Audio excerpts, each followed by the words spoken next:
Good morning. This is Business AM. Let's get the background for this conversation today. Now, if you do know that Kenya's position at ease of doing business across the world is at position 63. That's a good outlook, they say. So meaning things are really going okay in terms of making it possible for entrepreneurs and small-scale traders in this country in terms of doing businesses. So you like to think that areas like importation, exports, and making it possible for small traders in this country to do that, everything is going okay. But is that the truth really? Just the other day, we saw the president visit ICD twice to make sure that all the operations within that area were made possible. And I'm talking about the delays that were getting experienced by traders in this country. Some, not my words, their words, who had to wait for over 6 months to get their cargo cleared, upon making sure that all the payments and necessary procedures from their end were followed. In the 2019-2020 budget, Secretary Henry Rotich said that this time round, when it comes to dealing with procurement and payments, it's only going to take 30 days for you to get your payment from any public process. Good news. But has the same been experienced when we're talking about processes with cargo and the ports in the country? And what other challenges can we say face entrepreneurs in this country? This morning, I am joined by Mr.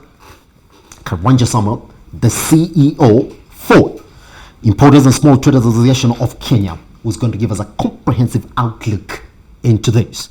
Mr. Karanja. Thank you. Thank you very much. Thank you for having Position 63 in ease of doing business across the world. That's a very good position, isn't it? But let's just go back to what caught the headlines of Kenyans just the other day. President Uhuru Kenyatta had to visit ICD along Mombasa Road twice. Twice. The first day he said, look, we need to get this cleared. You will think that things will be better. A few months, a few days down the line, actually went back in fortnight and then say, now I give you a deadline. Isn't it? Just to make sure that the cargo has been cleared from this port. Let's just first start with this ICD. Have things become different since the president's visit? Okay, thank you for having me. We are actually the association that approached the president. Yes. So that he can make that maiden visit at the ICD. We had a meeting on the 27th in State House as the small traders. And he went and visited ICD on Sunday, and we had another meeting with him on Monday. One of the things which has been happening is that there has been a lot of bureaucracy when it comes to clearing the cargoes. And that bureaucracy is not good in business, because the moment you waste 1 hour, you waste a lot of time, you waste a lot of money, and time is money in business. So you find that there were so many handles that each and every trader had to jump, or to clear so that they can be able to get their goods. And that's why the president actually made that, visit there. And there are so many also government agencies which we felt that they're also duplicating their roles. In terms of, once you get your cargo, why should you have the anti-counterfeit and the KEBS? And the KEBS ideally is the agency, or is the agency that the government uses to look at the standards, or to come up with the standards of the goods which are supposed to come into the market. Yes. So you find that you have to be cleared by KRA, you have to be cleared by customs, definitely you have to be cleared by KEBS, you have to be cleared by ACA, you have to be cleared by the DCI. So we found that there are so many other agencies which are online so that to clear the cargo. And we found that because of that, we went at a big loss. And that's why we told the president, why can't we have a streamlined system? Yes. And we are willing to work with the government to do that, because we are the importers. We know where the shoe is pressing us. Yes. And we have seen that KEBS also, they mandated some agencies in China and also in Dubai to give us what we call the COC. The COC is what we call the certificate of conformity. Yes. That certificate of conformity you are given, ideally, it gives you a clean bill of health of your goods on the other side from the source. So when it comes now again to the port, the government was doing what we call 100% verification. That 100% verification, there was no rationale why they should they should have 100% verification, yet they have mandated some agencies from the source to clear your goods. So we found that there were some things which were not going on very well. If they did have faith with the agencies that who are representing them in the government, in the country where you are getting your goods, then they should do a local COC. Yes. So that when your goods come here, they are inspected when they are here. So all those things actually brought a lot of delays, and also we also had some what we call the unscrupulous consolidators. This market had people who are consolidating goods for people.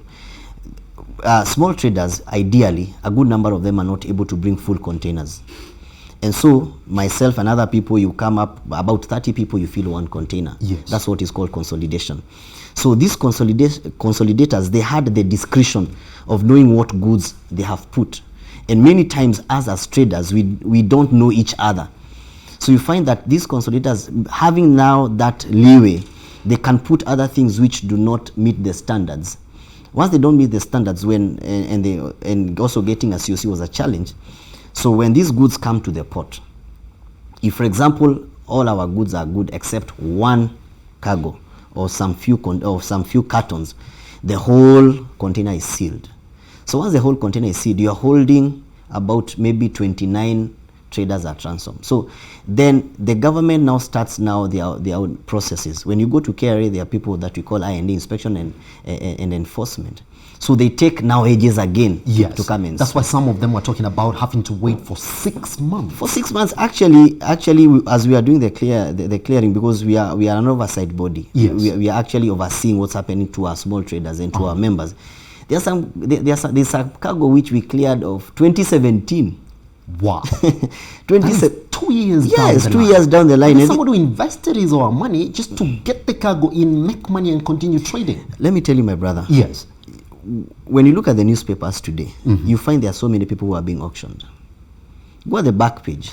These are small traders. These are small traders. And Mr. Karanja, I just before we get there, because you're not the same person who's talking to me about traders getting auctioned in this country, because I had a CEO here from a company called Mindshift. He's telling me you need to go look at the papers and talk to even 2 of them. I can even give you the numbers. They will tell you, I'm getting auctions because the way in which I'm trading is getting affected by the same government that is telling you, I want you to succeed in business. Okay, let's therefore confirm the facts. Just after the president left, we had about 300, that's the statement we have from the trade CS, about 300 containers had already been cleared by the agencies. All right? Yes. But they were yet to be released. Has this changed? Yes and no, and I'll tell you why yes and no. Yes, because there's a goodwill from the government side in terms of the CS. We had meetings with the CS. We have been having meetings with the CS on a weekly basis. Just to give him the head-ups of what's happening. Now, the agencies that we had, like KEBS and ACA, you remember the president had to tell them to get out of of the ICD, and also even in Mombasa, because they are making life difficult, or they were making life difficult for the traders. Ideally, what should happen is that they should have a synergy. They should work in a sync, not trying to compete against each other. And so the 300 that the CS was saying, we have about today from yesterday about 261, which is not a bad number. 261 cleared, and the traders have them.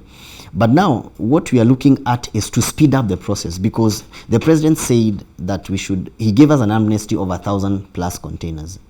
The 1,000+ containers, I know definitely, even from our end as traders, there were some traders who had done undervaluing, concealment, and the rest. And that's where the amnesty also was coming in, so that we can be able to clear the backlog. Then from there, we start on a fresh slate. We can now talk with the government, clear with the government, and also on our end, as an association that is representing the small traders, we tell our traders right now, from now henceforth, if you are dealing in things which are not supposed to come into this country, you stop from that point. We start now doing what we call the self-regulatory system. The self-regulatory system is, we have our own members. And for you to become our member, there's a code of ethics that you're supposed to sign. And the government actually, because we have members countrywide, we have members in Isiolo, we have members in Nakuru, we have members in Mombasa. And actually this association has been one of the strongest associations in the past 2 or 3 years, because initially we didn't have a strong association that was advocating for small medium entrepreneurs. idea we didn't have. And that's why the small medium entrepreneurs, they were dealing with themselves. Like if me as an individual, I am fighting my own battles as an individual. And that's why we have not been recognized for a very long time. Even having contributed to half of the GDP of this country, we were not actually recognized by the government. Yes. Until when the president called us for a round table in Strathmore. When we went for the round table in Strathmore, that's when you remember the president did not read what he was being given as a speech, because whatever he was written for him to read is not what was reflected on the ground. Yes. And we said it. We said the government, actually, some of these government officials are lying to the president. They are not telling the president the truth, yes, the nature of the businesses and the condition of the businesses that we are doing on the ground. Let's therefore dig for the truth as well. Now, CS Trade says that the fact that all the importers are sometimes, at the ports, are sometimes forced to subject their cargo from the country of origin, without which they will be required to return them to the ports of origin for inspection, is quote, propaganda and unusual misinformation. This, even as we do know that we do have agencies who are supposed to give you a COC from the point at which you're getting your goods from. Yes, country has of origin. This been happening, and has it stopped upon the president's visit? It has been happening, and it actually now stopped. One of the things that we are actually, because I'm also in the task force, one of the things that we are working on right now is to make sure that we get a COC from the country of origin. We have to empower, and that's what that's what we presented now to the president, to the CS. We have to empower KEBS, Kenya Bureau of Standards. We have to empower them, because the agencies which they actually contract from the country of origin must be credible enough that once I get the COC from China, I don't need to have 100% verification in Mombasa.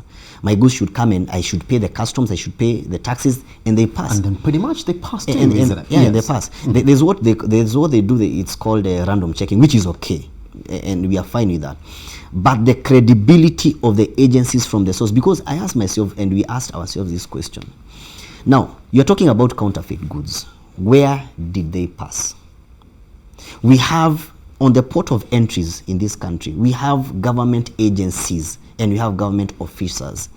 So the officials are there. The eyes of the government are there. They're pretty much there, isn't They're it? there. Yes. So when you come and say ideally, and even from the point of origin, isn't it? Because they're from the point of origin. We have agencies that are also given this mandate to first inspect. Exactly, we're working on behalf, transporting in the streets, isn't it? Yes. We're working on behalf of the government agencies, because once you get a COC even in China, it has a logo of KEBS. Yes. That means that the all government, the goods that are in that container, yes, have been verified and checked, approved, yes, by, and this is quote, the Kenyan government, isn't it? True. Before they come into the very country. True. Yes. But when it comes here, you see, let me tell you, my brother, when it comes here, I don't see the reason why you should say that my goods are counterfeit, yet they pass through your officers. I don't know why you should tell me that. I don't know why. I don't know why anti-counterfeit should come to my shop and tell me that my phone that my phone is fake. Yes. So where did it pass? So ideally, what we decided to do now, because we had, we were together in this basket, the traders plus the officers and everyone else. We decided, let's take responsibility, even as traders, because we do not want to bring our goods to the shops. Then we are raided. There's no need about that. There's no need for that. Then we also saw that our traders and who are our members, ideally, they don't have information of what is counterfeit. Because if I ask you, what is counterfeit? Show me whether this pen is a counterfeit pen.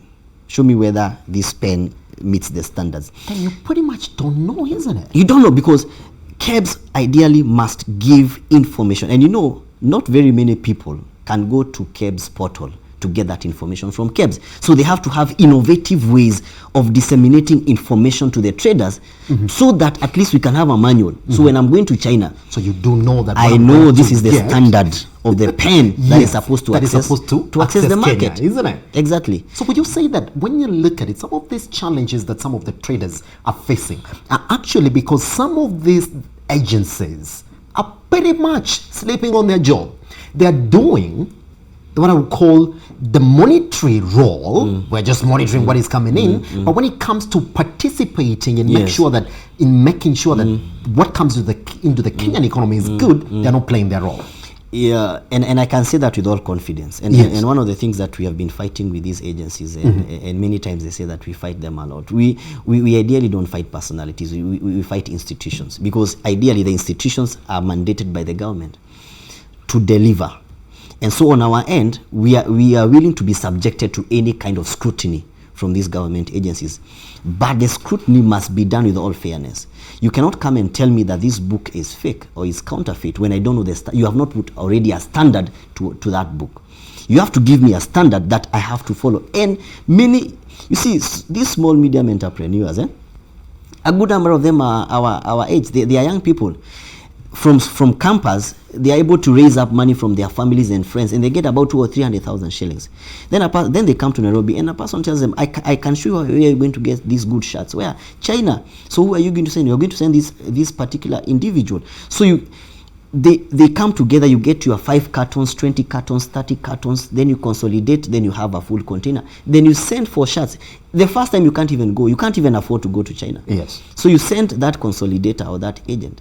So they go, they buy goods for you, they pack them, and they bring them here. Yes. So this person does not have a preview of the standards. When they come here now again, you find that your shirts have been held by KRA, inspection, IND. They have been held by KEBS. They have been held by anti-counterfeit. So you have put this person again back to zero. Yes, Mr. Karanja, I just want to ask you one question. I want you to take 15 seconds to reply to this, because you're the right man to answer me this. I'm getting told that we've actually eaten out 20 minutes so far. So here's the thing. From where you sit, sir, just in 15 seconds, what would you say is the biggest challenge to small-scale traders in the Kenyan economy? Lack of goodwill from the government agencies. Lack of goodwill from the government agencies. Not my words, but the words of Mr. Karanja Samuel, CEO, Importers and Small Traders Association of Kenya. Good business comes to an end. My name is Simbalaji Charles Kiage. You can find us online at Metropole TV KE. We've been live on YouTube. You can actually watch this interview immediately we put a stop to the show. That's one good thing with being on live. All right, talk to us. We're on Facebook as well. Write to us. I know you have so many questions, Mr. Karanja Samuel, that I actually didn't get to respond because we talked about so much about what exactly happens on our ports. But now you know, and the conversation has been set. Guess what? I'll meet you at 1 p.m. as we table further conversations on Metropole TV News at 1. See you then.